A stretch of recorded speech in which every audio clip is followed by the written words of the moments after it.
How to create add-on domains.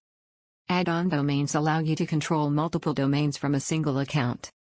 It links a new domain name to a directory in your account, and then stores its files in that directory. You need to point your add-on domain name server to your main domain name server before you add an add-on domain. Log into your cPanel account. You will be on this page.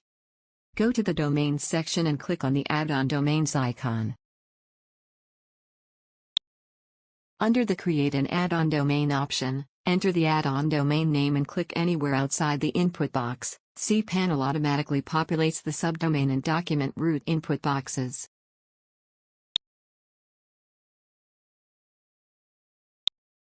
Now click on the Add Domain button. That's it, we have successfully created add-on domain. Now click on the Go Back button.